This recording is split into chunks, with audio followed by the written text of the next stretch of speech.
Ah, donc, je vous confirme que vous êtes bien au webinaire dédié à la transformation digitale, donc organisé par l'association du Point BZH et le collectif des Hermines Agiles. Donc, un grand merci pour votre participation. Désolée parce qu'en fait, on est sur un format webinaire, donc vous ne pouvez pas nous interrompre, du moins oralement.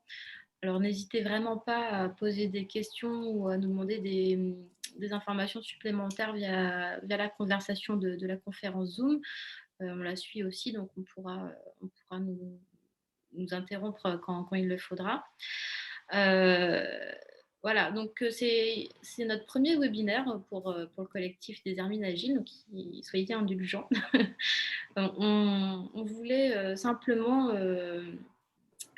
faire une sorte d'introduction à la transformation digitale, du moins proposer une forme d'introduction, enfin une forme de définition et vous présenter ce que nous, on en a compris, puisque on est tous des acteurs de la transformation numérique au sein du collectif.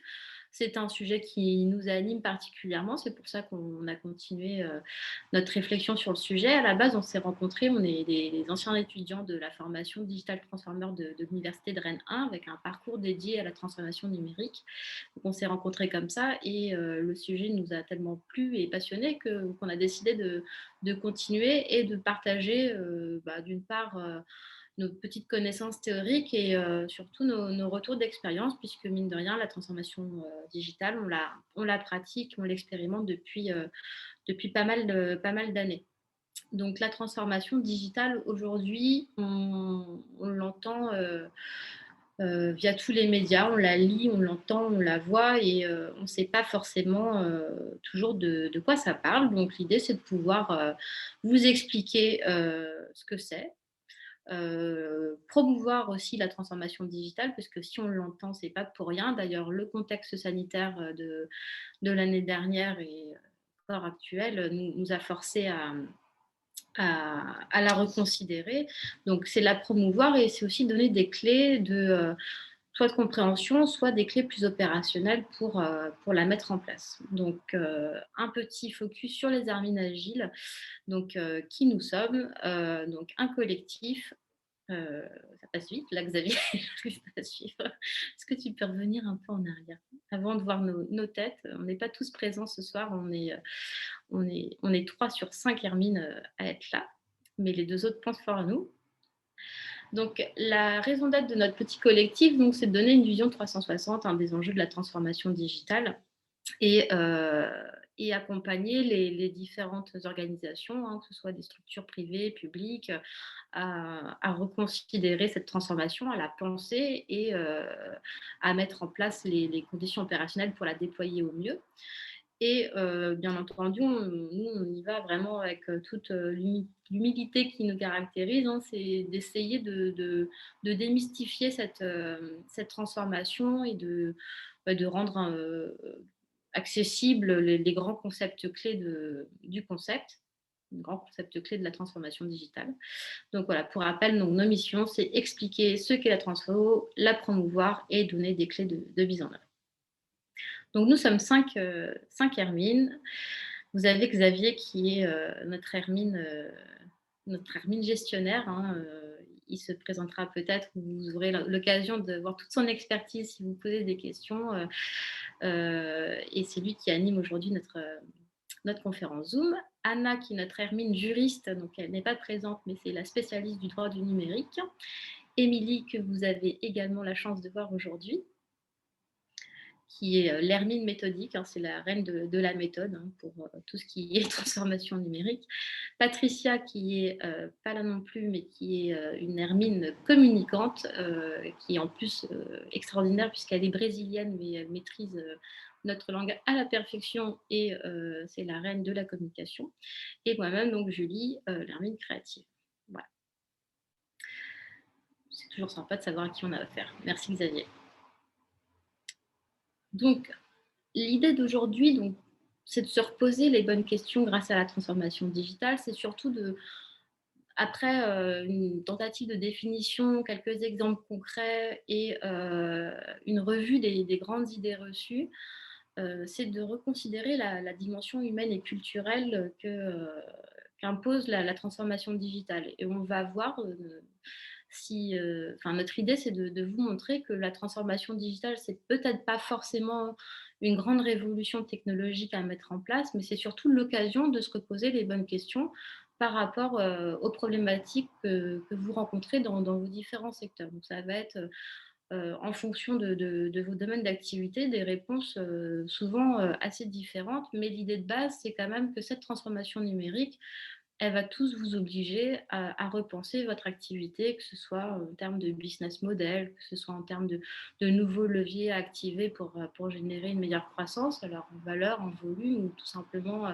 une croissance plus vertueuse, plus durable.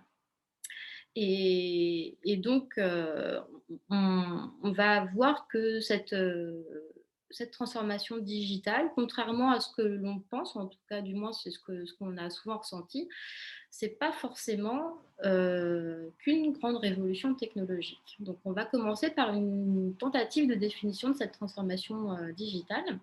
On va vous citer deux définitions que nous avons choisies parce qu'elles nous parlent et on trouve qu'elles sont plutôt bien adaptées à ce qu'on vit actuellement. Si tu peux passer la slide. Pas du tout. Du coup, j'avais un temps de retard.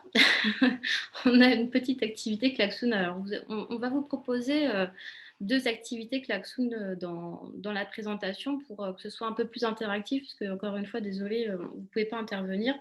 Mais avant de, avant de, avant de vous proposer justement la définition qu'on retient de la transformation digitale, on va vous demander votre définition, c'est-à-dire que vous allez pouvoir vous rendre sur l'activité Klaxoon, donc vous avez le lien et le code pour accéder à l'activité. Et vous allez voir qu'on va simplement vous demander quelques mots pour définir cette transformation digitale. Alors, petite précision, vous avez le lien direct dans le chat pour cliquer directement plutôt que de recopier le code et le lien. Et également, c'est un nuage de mots. Donc, ce qu'il faut que vous postiez, c'est vraiment des mots-clés et pas des phrases pour qu'on voit en quelques mots quelle serait la définition de la transformation digitale. Je vais partager mon écran du coup pour... Parfait. Désolée, hop, partager l'écran.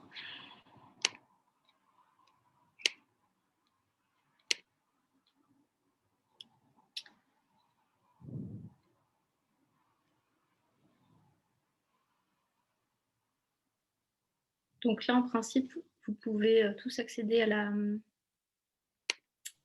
Et vous cliquez sur l'activité en rose, comme tu peux peut-être le faire, ouais. Julie. Oui, je viens de le faire. Alors, il faut cliquer sur le plus, là. Hop. Non, sur le bandeau rose.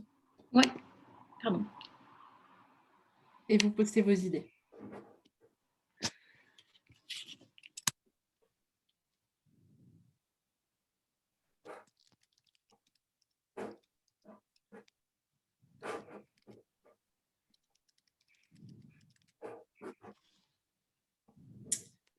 Ah, tout le monde ne voit pas le lien. Je vois que Laure...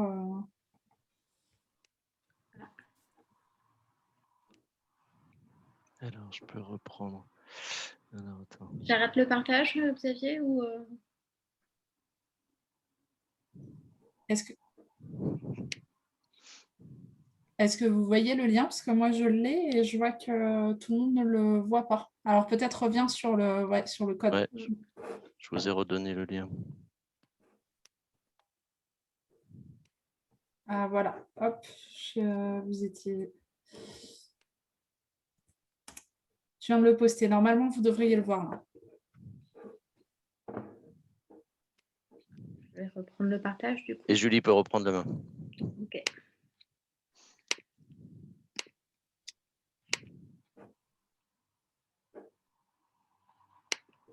Donc, il faut cliquer sur le bandeau rose et ensuite saisir les mots-clés et envoyer. On a les premiers mots qui sont en train d'arriver. E-commerce, agilité. Peut-être Julie, si tu cliques sur 2 idées, tu vas voir arriver Merci. le nuage.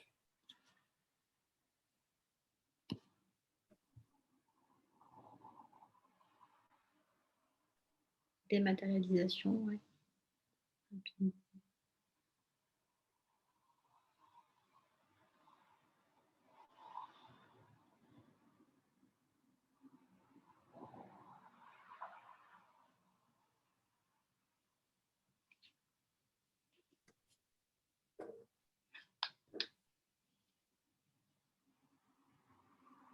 Le mot humain qui ressort. On voit bien qu'on a commencé par un outil et d'autres notions sont arrivées rapidement. Adaptation au marché, nouveaux process, nouvelle organisation de travail, nouveaux besoins, relations humaines, interactions. Les réticences aussi, important à prendre en compte.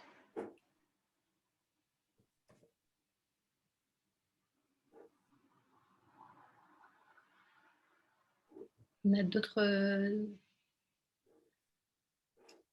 mots-clés. Défiler, Julie, ouais. Pardon. C'est en train d'arriver. Ce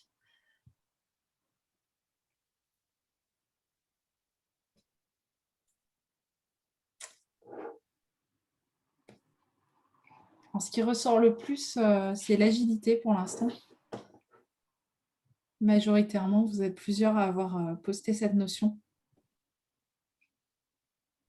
La notion de bug.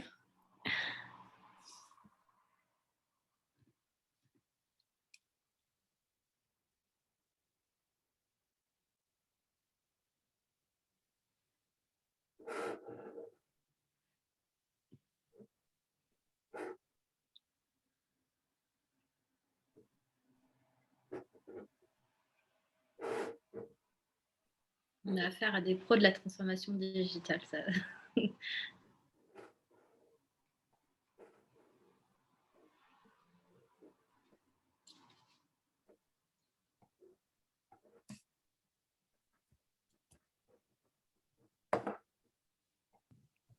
Est-ce qu'Emilie a programmé un klaxon klaxoon? Je n'ai pas le klaxon de fin, mais ça ne bouge plus.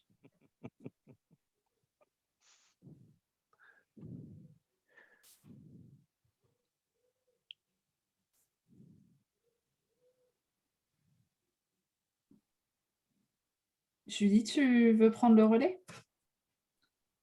Je voulais voir si... Julie voulait voir un nuage. Je voulais Je suis voir sûr. un nuage, exactement. Est-ce que tu as un nuage de mots à nous proposer? Oui, moi j'ai le nuage. Ah, Tu vas reprendre le relais du partage d'écran dans ces cas-là. Ou pas. Ou tu peux nous mettre la capture dans le Je vous chat. poste la capture. parfait. Du coup, je te redonne la main, Xavier.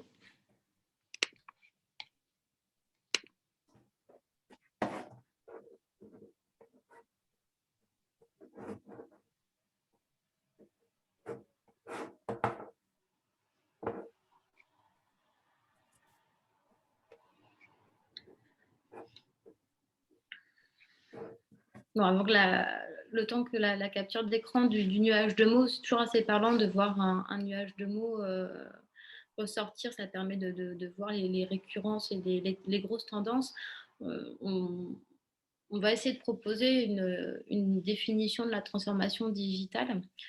Donc, c'est assez simple parfois, mais les définitions essentielles pour l'entreprise, souvent, c'est de bien identifier sa raison d'être, ses missions, et bien sûr la stratégie et les moyens nécessaires pour aller dans le sens de la stratégie. Et finalement, dans la transformation digitale, on va retrouver les mêmes questions de base, hein, c'est-à-dire que pourquoi faire cette transformation, quelles sont les missions, comment on la met en œuvre et quelle vision stratégique de la transformation définir pour arriver aux objectifs fixés. va vous proposer deux définitions, donc, comme je vous disais tout à l'heure, de la transformation qui nous plaisent particulièrement. Donc, celle de Gilles Babinet, hein, qui a défini, qui a donné une définition donc, en 2019. Donc, je vais vous la lire, même si vous savez tous lire. Hein. Donc, nombre de dirigeants d'entreprise appréhendent cette révolution comme un processus incrémental, une adaptation progressive qui se fera sans bouleversement profond, une évolution donc plus qu'une révolution. Plutôt qu'une révolution, pardon. Donc là, l'idée, c'est vraiment d'insister sur le fait que la transformation digitale, contrairement à ce qu'on entend tout le temps, c'est pas forcément une grande révolution qui va venir bouleverser et remettre en question chaque pierre de votre organisation, tous les étages, à tous les niveaux, mais simplement une évolution puisqu'il va s'agir de s'adapter surtout à des nouveaux usages qui soient en interne ou des usages de vos clients, donc à l'externe. Une seconde définition, celle de Cyril Clergeau, donc qui parle de la transformation en ces termes. Donc, quand on parle de transformation, on laisse sous-entendre un état final, alors que lorsqu'on parle d'évolution, on laisse transparaître une évolution permanente, ancrée dans la manière de penser des hommes et des femmes composant les écosystèmes, y compris les managers, car ils ont un vrai rôle à jouer dans les évolutions de demain. Là encore, l'idée, c'est de se dire que la transformation digitale, certes, va nous permettre d'atteindre certains objectifs, mais que le processus qui est enclenché ne va pas se terminer une fois que, en gros, vous aurez une plateforme d'e-commerce en ligne ou une présence web consolidée ou changer de système d'information. C'est-à-dire que c'est un processus qui est un processus naturel d'évolution qui ne se terminera finalement jamais.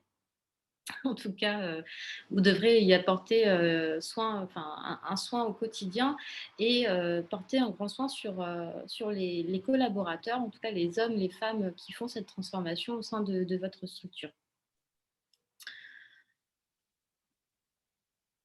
Je vais te passer la parole, Émilie, pour les composantes de cette transformation numérique. Oui, donc on a essayé de résumer sur un schéma les différentes composantes. C'est vrai, quand on entend transformation numérique, on pense d'abord numérique. Alors certes, c'est toujours porté par la technologie et par un outil technologique. Par contre, c'est un des 3 leviers. Donc pour que ça fonctionne, si c'est le seul levier, ça ne peut pas fonctionner. Ça amène 2 autres impacts importants. La première, c'est une transformation interne et externe de la relation humaine.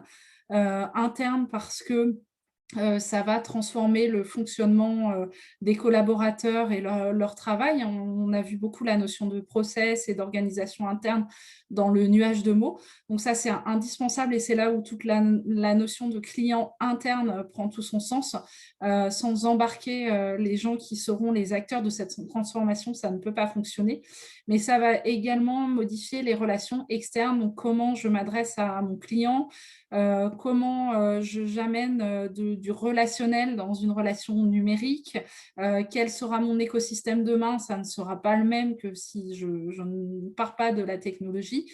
Donc se poser toutes ces questions-là sur la relation humaine, qu'elles soient en interne ou en externe avec mon client. Et le troisième levier, c'est indéniablement la modification que va amener cette transformation digitale sur mes produits ou services. Quels sont les marchés que je vais pouvoir adresser que je n'adressais pas hier sans cette technologie? Est-ce que mon modèle économique restera le même? Est-ce qu'il ne sera pas amené à être modifié? Et mon offre elle-même sera-t-elle exactement la même avec cet outil technologique? Donc, toutes ces questions doivent être adressées en même temps et la première question n'est pas de se dire quel sera l'outil numérique que je vais utiliser demain, mais d'abord de se poser une question plus générale sur comment je vais travailler demain, quel sera mon modèle économique, quelle sera ma façon de travailler en interne comme avec mes clients, quelle sera la relation que je souhaite avoir avec mes clients à travers l'outil technologique demain.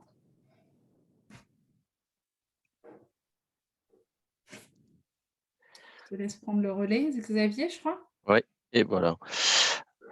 Alors, on, on fait exprès de rentrer un peu dans un délit d'initié. qu'est-ce que c'est que ce SMAX?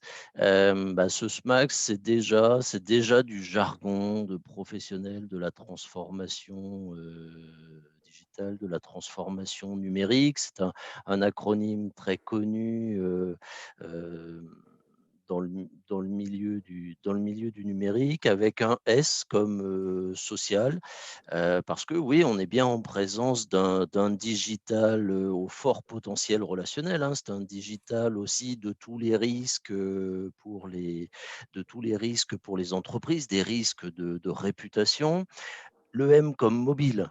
Pour vous donner quelques chiffres, en 2017, les volumes de transactions sur les mobiles étaient de 11 milliards de gigaoctets.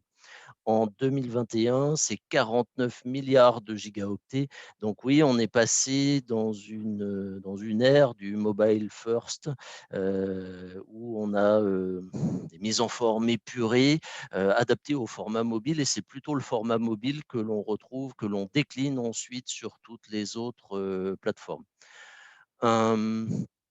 A comme analytics. Alors attention au big data, hein, à ce fameux terme très présent en ce moment, qui est un peu l'arbre qui cache la forêt, parce que si je devais en j'ai pas beaucoup de temps, et les Hermines savent bien que je suis bavard. euh, si on devait résumer l'analytics en une image, eh bien, on pourrait prendre le cas de la météo. Et ça va bien vous montrer ce que c'est que de l'analytics. La station météo et les cartes météo en temps réel, eh bien, c'est de l'analyse descriptive, c'est du diagnostic. L'application mobile, votre application mobile avec la météo à 6 jours, eh bien, ça, c'est de l'analyse prédictive. Donc là, on est déjà passé dans une analyse beaucoup plus poussée. Et par contre, le site marchand qui, ce soir, me conseille d'acheter un imperméable, ça, c'est de l'analytics avec un grand A, parce que c'est du prescriptif. Non seulement le marchand utilise les données prédictives de la météo, mais en plus, ce marchand, alors on est d'accord ou pas avec le principe, mais ce marchand me connaît bien.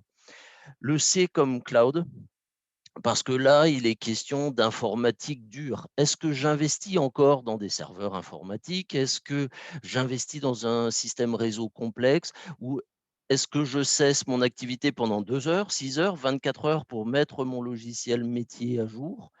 Ou est-ce que mon système est toujours à jour et adapté en, en puissance informatique à mes besoins, parce que hébergé, fourni par un prestataire dont c'est la spécialité?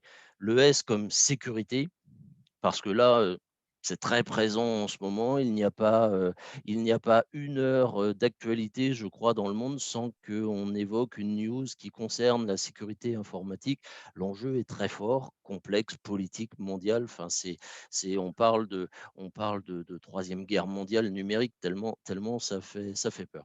Alors nous, ce SMAX, pourquoi on veut, les Hermines Agiles, vous présenter ce SMAX? Parce qu'il nous gêne. On trouve que dans ce SMAX, eh bien, il nous manque une lettre. Alors là encore, on va vous laisser travailler un peu. Je crois que Émilie nous a préparé un quiz pour que vous essayiez d'imaginer quelle lettre il peut bien manquer, ou quelle lettre vous aimeriez ajouter à ce SMAX. Alors, ce n'est pas simple, parce qu'en plus, il faut que l'on puisse toujours prononcer l'acronyme, hein, double challenge. Et vous allez retrouver dans Klaxoon l'activité d'Émilie. Et Alors, Julie si tu pourra fermes, prendre Julie, quand tu elle dois le pouvoir veut l'écran. accéder à l'activité suivante.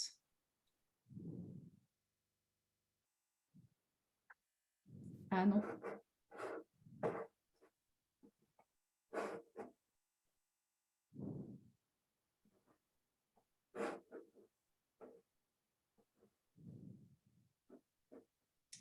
Alors, je vois que ça commence à se remplir. Donc, les choix qui vous étaient proposés, c'est I comme innovation, C comme collaboratif, A comme agile,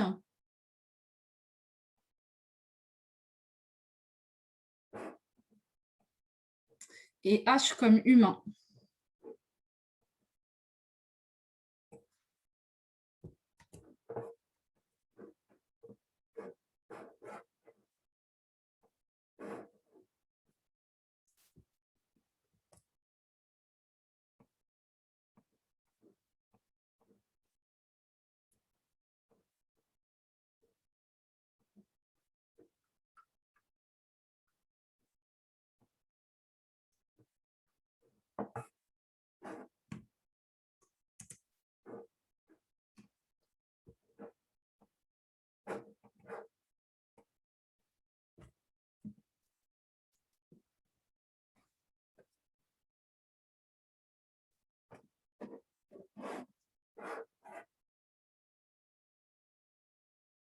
Alors, pour ceux qui ne sont pas connectés, vous avez le petit bandeau rose qui vous apparaît. Vous cliquez dessus pour accéder à l'activité.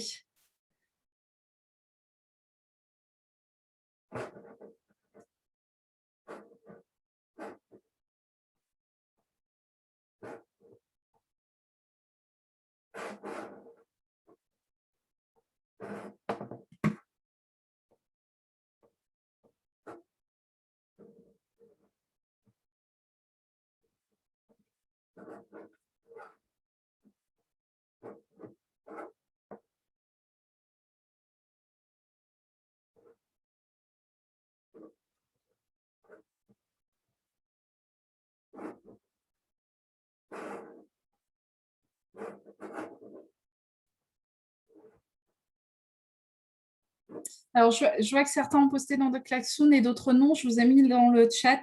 Si vous n'arrivez pas à accéder à l'activité, postez dans le chat comme Nadège, qui a voté pour I comme innovation.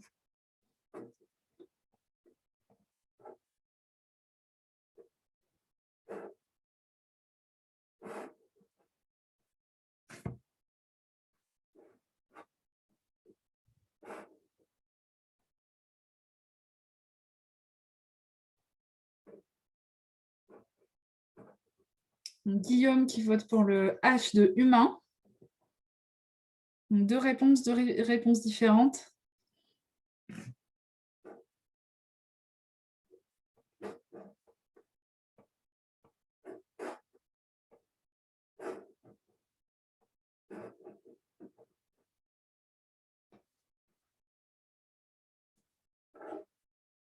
Julie, tu lèves la main.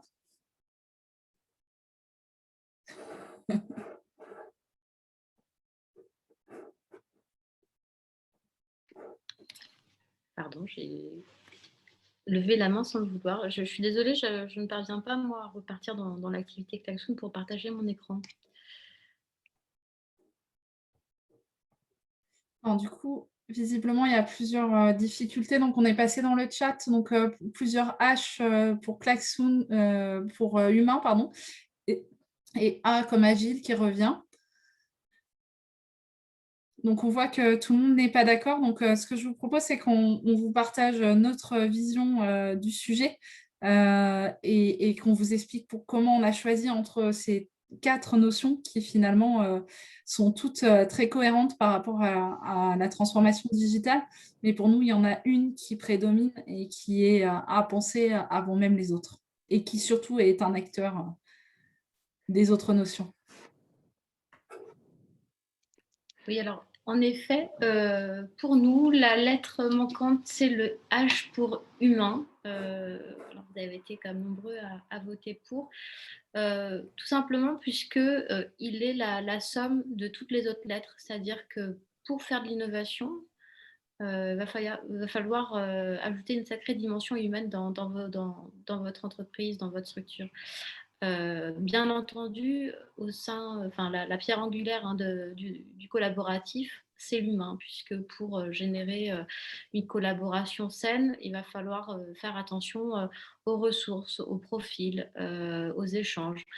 L'agilité, bien entendu, elle est aussi basée sur l'humain, puisque pour pouvoir passer en mode agile dans votre organisation, il va falloir générer de la confiance, il va falloir que vos collaborateurs s'adaptent, tout repose sur la notion d'humain pour générer ces différentes, les autres vertus de la transformation numérique.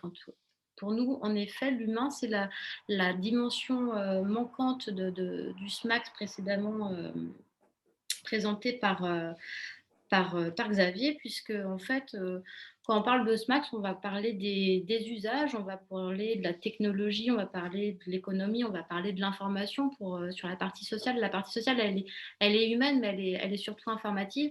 Mais tout ça, c'est du déploiement qui ne peut pas se faire si vous n'avez pas la dimension humaine qui convient pour mettre en place la transformation numérique de votre structure.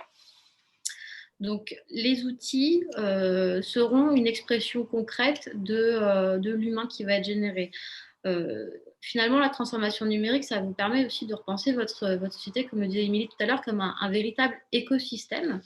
Et dans cet écosystème, bien entendu, l'humain aura la première place, alors à différents niveaux, différentes échelles, mais que ce soit les collaborateurs, que ce soit les clients, que ce soit les dirigeants, les managers, tout le monde devrait être embarqué. Et donc, le message qu'on veut aujourd'hui faire passer, c'est avant de penser aux solutions à déployer, avant de penser peut-être même aux objectifs à atteindre, soyez aussi conscients de quelles sont vos ressources, comment vous pouvez les organiser, comment vous pouvez les embarquer, parce que c'est très important d'embarquer tout le monde dans ce projet, comment vous pouvez les valoriser, leur donner confiance, leur donner envie.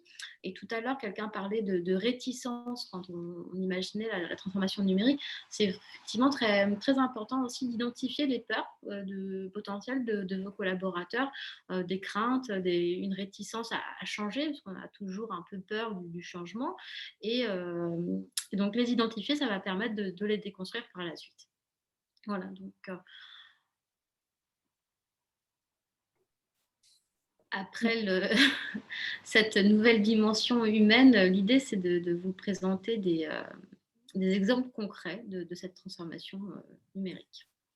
Alors du coup, on ne peut pas vous interroger, mais je serais curieuse d'avoir quelques exemples parlants pour chacun d'entre vous dans le chat de transformation digitale après ce qu'on vient de vous expliquer. En parallèle, on va vous montrer quelques exemples, mais c'est vrai qu'on pense à des exemples de grosses sociétés, soit qui sont déjà dans l'écosystème numérique à leur naissance et qui ne sont donc pas des exemples de transformation digitale comme les GAFA, ou alors à des très grosses entreprises qui ont fait leur transformation numérique. Mais autour de nous, on a des entreprises très traditionnelles et voire des TPE qui ont fait leur transformation numérique aussi et qui ont repensé leur modèle. Donc, du coup, je vous propose de poster dans le chat des exemples au fur et à mesure que l'on avance pour pouvoir les commenter et échanger ensemble. Et du coup, Xavier, tu peux passer à la slide d'après pour qu'on propose ce que nous, on a pu observer dans notre entourage. Donc, tu peux tous les dérouler et puis on va les prendre les uns après les autres. Alors, les briochets de Xavier, c'est une entreprise, une start-up rennaise qui est spécialisée dans la pâtisserie. Donc, en soi, pas du tout d'innovation ni de digital dans tout ça. Sauf que le dirigeant a choisi d'avoir une logique zéro gâchis.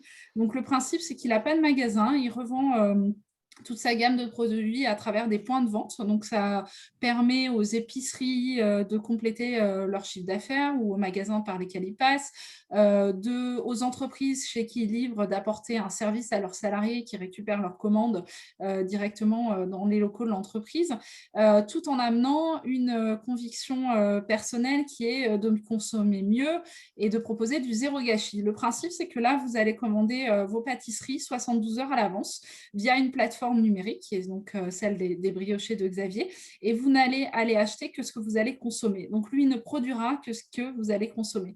Donc là, on est typiquement dans une transformation digitale de l'activité de la pâtisserie-boulangerie. Alors, plus pâtisserie pour le coup, il est plutôt sur les brioches, les desserts, etc.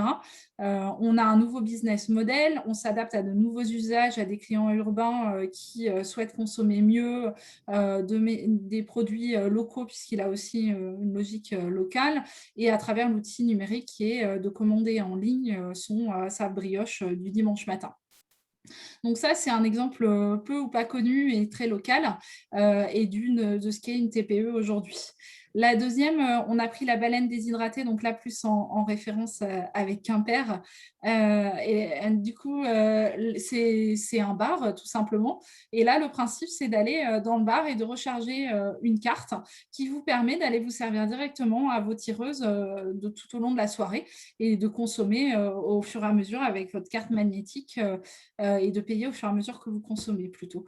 Donc là, typiquement, on amène une expérience client. Le client devient le barman. Donc, on n'est plus dans un bar classique et on va dans ce bar-là pour avoir une expérience client différente, avoir un usage différent du bar, tout en se servant de l'outil technologique, mais qui finalement est un peu effacé par l'expérience client qui est amenée à travers le fait de devenir son propre barman de sa propre soirée et de pouvoir goûter à X bières différentes. Voilà un exemple de transformation numérique du bar. Alors après, on a pris des exemples un peu plus connus pour trancher, mais on a mis Leclerc qui, pour le coup, est local pour rappeler que le drive, ça date de 2005, donc on est aujourd'hui en 2021, qu'au début, ce n'était pas du tout une activité rentable et jusqu'à il y a peu, ça n'était pas le cas. Mais par contre, que là, on était typiquement dans l'adaptation de nouveaux usages. Et donc, pour avoir entendu une interview du dirigeant de Leclerc sur le sujet, avec le Covid, il a gagné à peu près 10 ans d'avance sur les prévisions qu'il avait fait sur l'évolution du drive. Donc, c'était vraiment une adaptation de nouveaux usages qui aurait pu être plus lente et qui a été accélérée par la crise sanitaire. Et là, encore une fois, l'outil technologique est un outil. Et par contre, on est dans un nouvel business model pour un consommateur qui souhaite faire ses courses différemment. Je vois qu'il y a quelques commentaires dans le chat. Xavier, Julie, je vous laisse lire au fur et à mesure et m'interrompre si besoin. Donc la Redoute, pareil, géant de la vente à distance avec un catalogue qu'on a tous connu, qui a fait sa transformation digitale en 2014, donc pour dire que c'est assez récent. Aujourd'hui, ce catalogue, il existe encore, mais il est très peu diffusé. Il n'a plus du tout le même aspect que ce que l'on connaissait sur la vente à distance. Et la Redoute a réussi sa transformation digitale et a s'imposer comme un des acteurs majeurs de e-commerce en France grâce à cette transformation. Après, on a des exemples un peu plus connus comme Ikea, là plus pour vous montrer qu'il y a pareil, des exemples avec des nouveaux usages. Quand vous allez chez Ikea, maintenant vous avez des tablettes dans toutes les allées pour retrouver votre produit, savoir où est-ce que, à quel rayon vous allez pouvoir le voir, à quel rayon vous allez pouvoir aller le chercher, voire même le commander dans le magasin. De nouveaux réseaux de distribution avec justement la mise en place de boutiques plutôt en centre-ville, ce qui n'était pas du tout le credo d'IKEA, donc nouveau réseau de distribution, nouveau marché, et tout ça grâce à l'outil numérique. Concernant la poste, aujourd'hui, vous pouvez, depuis votre canapé, demander à ce que votre facteur récupère votre colis dans votre boîte aux lettres. Donc là, on est typiquement sur un nouvel usage. Moi, personnellement, j'ai accroché avec cette pratique parce que les horaires de la poste ne correspondent pas à mon rythme de vie. Donc, du coup, je réserve le passage de mon facteur la veille au soir, avant minuit, dans mon canapé, et il vient récupérer mon colis. Donc, on est typiquement nouveaux usages et nouveaux fonctionnements avec l'outil numérique. Oui, on a Marine qui nous suggère dans le chat effectivement les entrevues candidats donc pour des entretiens et toute l'intégration administrative d'une nouvelle recrue dans une société qui s'est faite en ligne donc via des entretiens en distanciel et une digitalisation de tous les documents administratifs à fournir. C'est effectivement la crise sanitaire a aussi beaucoup accéléré ce type de recrutement et ce nouveau processus. Ouais. Et encore une fois, alors là, pour le coup, je connais bien cet exemple puisque je travaille dans une école sur les process administratifs. Pour le coup, l'objectif, c'est effectivement de fluidifier les choses en interne, d'amener du confort aux administratifs, mais c'est aussi d'amener une vraie expérience client à celui qui va remplir son formulaire en ligne, de lui apporter une expérience sans accroc, de pouvoir remplir son formulaire, signer en ligne, recevoir son mail, signer son contrat, et tout ça dans un laps de temps court pour amener de l'expérience client et faire de cette étape-là quelque chose de fluide et en tout cas pas contraignant, moins contraignant. Donc, au-delà d'effectivement l'optimisation des process et les changements d'usage en interne et puis l'appétence pour les technologies aussi et le fait de le faire en ligne côté étudiant, il y a vraiment ce côté, ça fait partie de l'expérience client.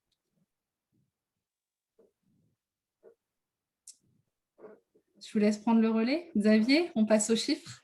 Alors oui, il faut parler de chiffres, mais ce ne sont pas tant les chiffres qui nous intéressent parce que ces chiffres, on va voir qu'ils sont aussi un peu notre raison d'être. C'est la raison d'être des Hermines Agiles. Des PME aux grandes entreprises, c'est une étude IDC de 2020, c'est tout récent.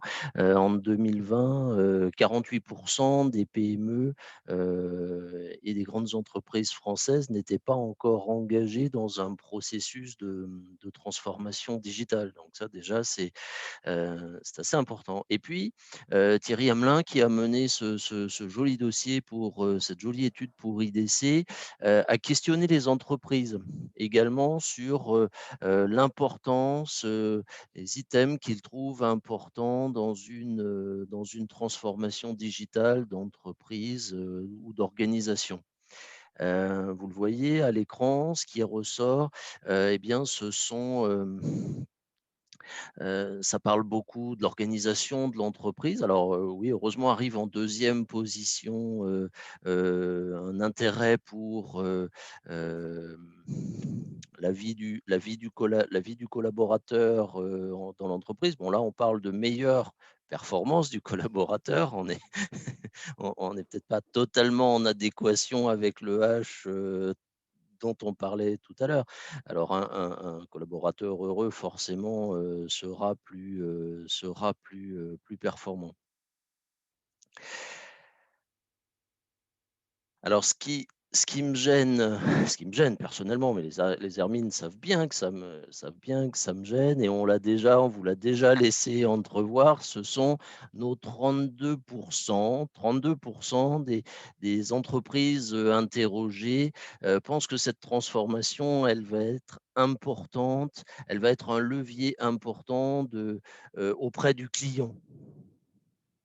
Bah oui, c'est peut-être un strict minimum et peut-être que l'on aimerait repositionner, cette vision bien plus haut dans la liste. Parce que est-ce que le client n'est pas, comme vient de nous le démontrer Émilie en fait, est-ce que le client n'est pas la première question à se poser? Quels sont les besoins du client? Euh, de quoi il a envie. Alors oui, bien sûr, les très grands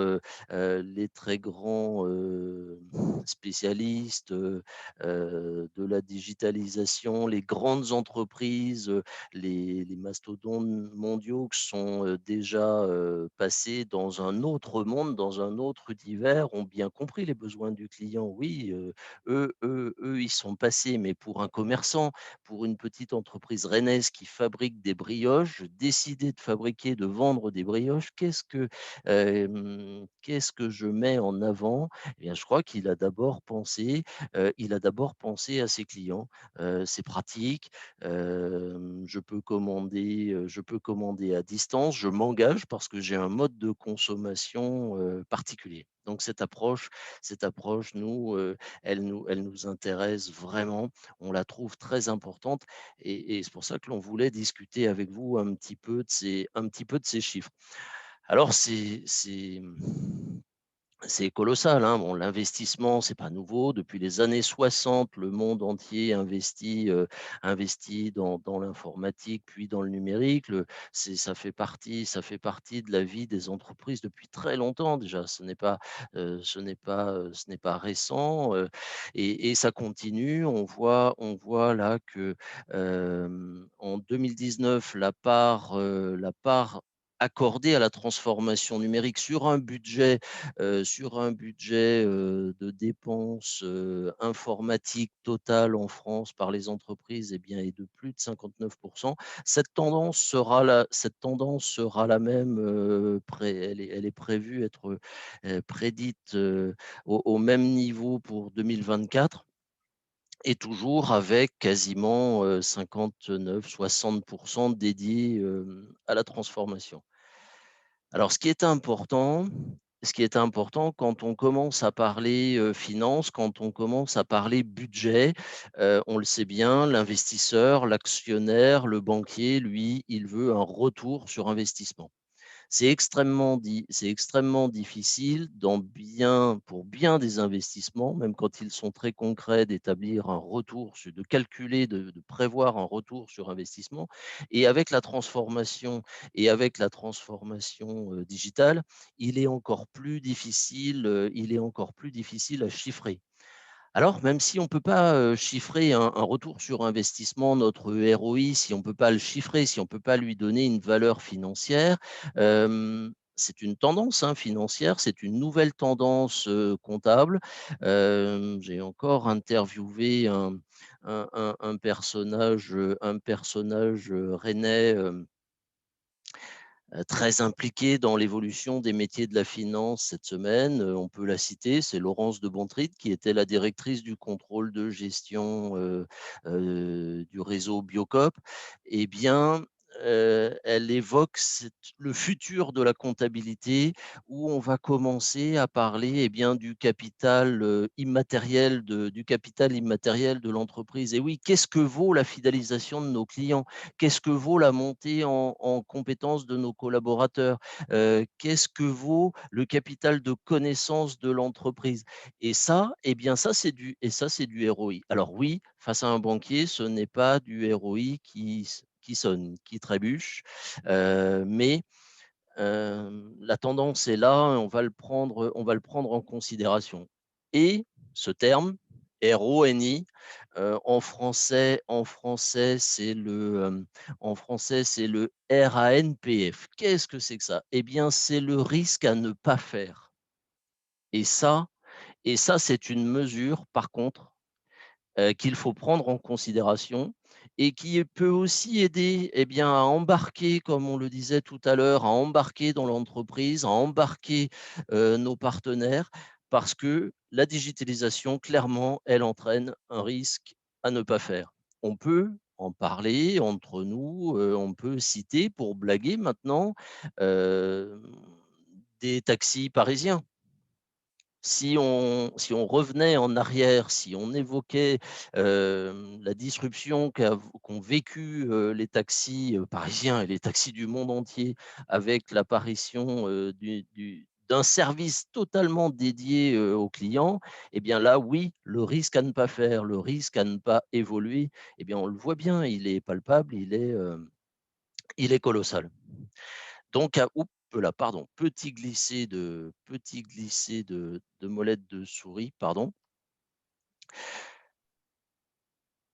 Alors, c'est extrêmement, pour conclure sur les chiffres, oui, c'est extrêmement difficile de valoriser, d'être certain que nos investissements, parce que la transformation digitale demande du temps, elle demande du matériel, elle demande de la technologie, elle demande des réflexions, elle demande de se poser et elle demande de travailler sur le long terme. Et la finance actuelle, n'aime pas totalement travailler sur un trop long terme. On évoque, en parlant de ROI, un retour sur investissement plutôt à court terme. Donc là, ça fait effectivement beaucoup de questions à se poser. Alors justement, j'ai tendu une perche, je crois que c'est Julie ou Émilie, je ne sais plus, qui je leur ai tendu une perche, par rapport à quelques mastodontes de la digitalisation. Oui, donc on a listé un peu les idées reçues. Alors, ça peut paraître basique, mais quand on est dans le quotidien et dans sa réflexion, on peut avoir tendance à l'oublier. Déjà, transformation numérique ne veut pas dire pure player, ne veut pas dire Amazon, Google. On n'est pas du tout sur ça. On est plutôt sur l'exemple que je vous ai donné de la baleine déshydratée ou des briochets de Xavier. Là, on est dans de la transformation numérique. Ensuite, l'outil ne veut pas dire transformation. Donc ça, c'est une erreur qu'on a souvent tendance à faire, même quand on en a conscience, et vraiment partir des besoins, des usages. Xavier l'a bien expliqué tout à l'heure, avant même de se poser la question de l'outil, ou en tout cas s'assurer que les deux soient bien en adéquation, mais une réflexion en amont de la réflexion outil est normalement nécessaire. Une vraie définition des besoins et de comment on veut travailler avant d'aller faire une sélection d'outils, évite de partir dans la mauvaise direction ou de juste amener un outil et pas une plus-value à son client, qu'il soit interne ou externe. Ensuite, ça on l'a quand même beaucoup dit aussi, mais prendre conscience de la temporalité nécessaire. Ces réflexions-là et la mise en place de ces transformations, elles ne se font pas du jour au lendemain. Elles se font par itération et avec des essais, certains qui fonctionnent et d'autres qui ne fonctionnent pas. D'où la notion d'adaptation et d'y aller pas à pas. On a parlé d'agilité, en tout cas dans Nuage de mots, vous avez beaucoup posté l'agilité. Donc là, on est vraiment sur de l'adaptation et du test au fur et à mesure pour faire évoluer petit à petit son business model et adapter son produit, son offre-service aux usages actuels et à venir grâce à la technologie.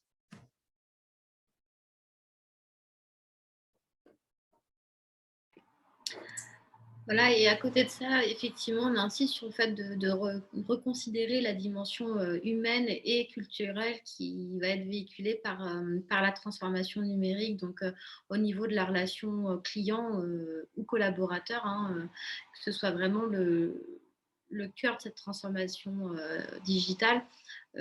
L'expérience client, comme le disait Émilie tout à l'heure, c'est vraiment ce qui va guider vos choix en matière de déploiement, de stratégie, d'organisation. Cette organisation, du coup, elle va évoluer. Vous allez être obligé de la repenser, de l'optimiser, parce que chacun des acteurs de cette transformation va devoir se réadapter à un nouvel environnement qui sera d'un côté plus en phase avec ses usages personnels, mais peut-être un peu moins habituel dans son cadre professionnel. Donc, c'est des choses qu'il faut effectivement bien prévoir en amont. Va falloir embarquer donc aussi le plus grand nombre de ses collaborateurs en tenant compte de la maturité numérique de tous, sachant que, encore une fois, on a toujours un peu tendance à se dire que les moins de 35 ans, ils ont grandi avec tout un tas d'outils, donc ils sont complètement à maturité numérique. C'est pas forcément vrai, et à contrario, des gens un peu plus âgés que vous pourriez penser moins à l'aise le seront bien plus. Donc il faut vraiment évaluer le degré de maturité numérique de chacun de vos collaborateurs pour pouvoir mettre ça en place le plus simplement. Très important également, c'est la place du dirigeant dans la transformation digitale, c'est-à-dire que bien souvent, les projets de transformation sont portés par un service marketing ou un service com ou un service de transformation pour certaines entreprises qui l'ont. Les dirigeants sont assez peu embarqués dans le processus, qui est bien dommage parce que bien souvent, pas mal d'actions sont mises en place et puis à la fin d'un process, d'une période de test, on a le dirigeant qui arrive et qui dit qu'il n'est pas du tout d'accord, ou alors il n'aurait pas du tout fait comme ça. L'idée, c'est de pouvoir embarquer vraiment tout le monde et le dirigeant, parce que c'est lui qui va être le plus à même d'embarquer tout le monde, notamment dans les petites phases plus complexes, les phases de crise, etc. Enfin, c'est aussi lui qui doit porter avec ses équipes cette volonté de transformer, et ça, c'est vraiment quelque chose qui est très important. Et bien entendu, toujours porter attention à la symétrie des attentions, donc collaborateur-client, hein, parce que ce sera vraiment la clé de la réussite de votre projet de transformation. Donc, tout à l'heure, Émilie, vous avez présenté un petit schéma en pyramide qui nous mettait en avant le facteur humain qui est vraiment indispensable. C'est vraiment le message qu'on veut faire passer aujourd'hui, hein. L'humain, ce sera au niveau de vos collaborateurs, au niveau de vos clients. suis désolée, j'ai une photo qui passe. Et c'est vraiment la clé de la réussite de votre future maturité digitale. Je prends un exemple, je ne sais pas trop, je crois que nous avons beaucoup enfin de gens qui nous écoutent ce soir, qui sont des professionnels de la transformation numérique ou alors qui évoluent dans la communication, dans le marketing, enfin, qui sont déjà des gens très avertis. Je ne sais pas si on a des dirigeants de TPE ou des commerçants.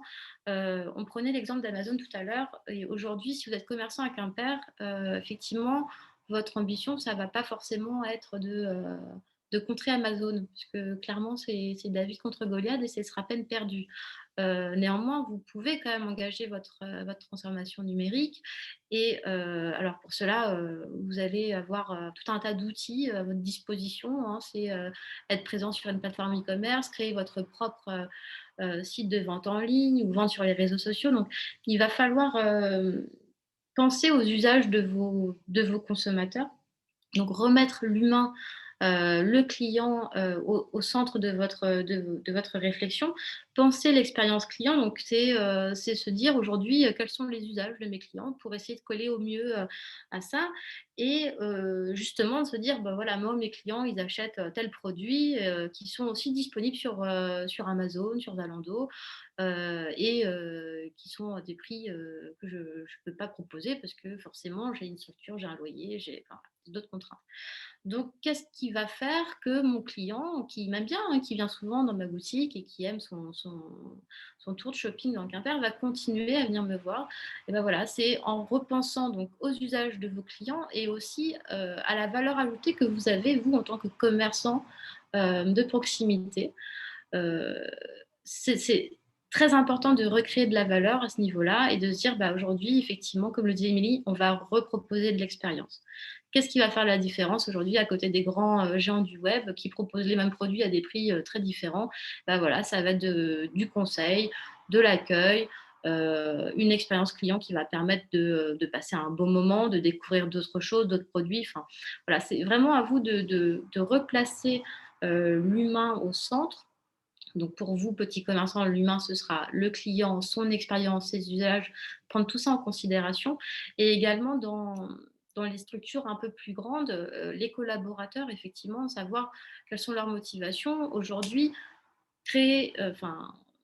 prendre le chemin de la transformation numérique, comme disait Xavier, c'est un chemin qui peut être long, il faut en avoir conscience. C'est pas en seulement quelques semaines, même si vous arrivez à établir un plan de bataille sur le papier en se disant, bon, allez, dans 4 mois, on est transformé, on n'en parle plus. Non, puisque justement, vous allez transformer votre structure, mais vous allez devoir transformer les métiers aussi.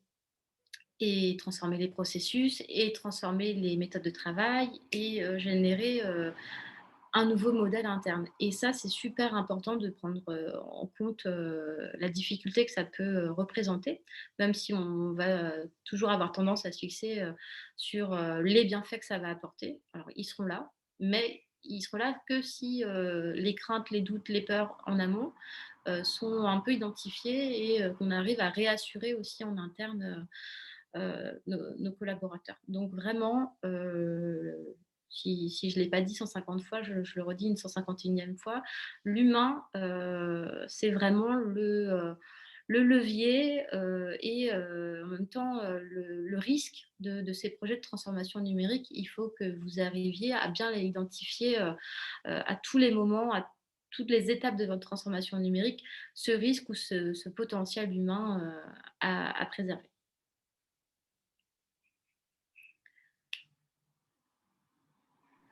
Voilà, donc pour notre première introduction, c'était très général. On ne sait pas si si le niveau d'information était justement trop général ou si c'était déjà quelque chose qui pouvait vous convenir. L'idée de ce premier webinaire, c'était aussi de faire connaissance et de se dire, si on continue à réfléchir à la transformation numérique, ça peut être sympa d'évoluer sur des ateliers un peu plus pratico-pratiques, en tout cas plus spécifiques sur des domaines d'activité en particulier ou sur une problématique que vous rencontrez dans votre activité au quotidien. Et donc, n'hésitez pas, on va vous proposer une activité Klaxoon juste après cette slide pour en parler. Et on avait une petite 6 questions sur le format du webinaire, puisque là, aujourd'hui, on a opté pour un format after work. Dieu merci, avant le match France-Allemagne, donc on a quand même eu un peu de monde, mais peut-être que c'est plus simple pour tous de participer à ce genre d'événement sur la pause du midi, donc ce qu'on va appeler la pause club sandwich, ou alors le format afterwork vous convient bien, donc n'hésitez pas à nous le dire. Donc on va basculer sur l'activité Klaxoon. Oui, du coup, on va laisser Xavier conclure ce webinaire, mais en attendant, vous pouvez revenir sur le Klaxoon et répondre aux 3 petites questions sous forme de sondage en parallèle des conclusions de cette première intervention pour pouvoir finir dans les temps. Donc, certains sont déjà connectés. Je vous laisse vous connecter. Et peut-être, Julie, rebascule sur la présentation, puis on va laisser Xavier conclure D'accord. pendant que chacun remplit ces 4 petites questions très rapides. Donc, ça nous aidera à orienter, comme l'a dit Julie, nos prochaines interventions. J'ai vu que dans les participants, il y a des typologies très différentes d'activités, de commerce, de taille d'entreprise. Donc, dites-nous ce que vous souhaitez approfondir et sur quoi vous voulez qu'on intervienne pour les prochaines interventions des Hermines Agiles. Et la volonté des Hermines Agiles, eh bien, est d'apporter un soutien, d'apporter une vision. On a 5 profils. Vous pourrez, certains l'ont déjà fait, très certainement, consulter nos profils sur notre page LinkedIn. Mais nous avons des horizons très différents, des expériences très différentes, des âges différents. Et c'est ce qui nous importe. On a rien à vendre. On a chacun notre activité.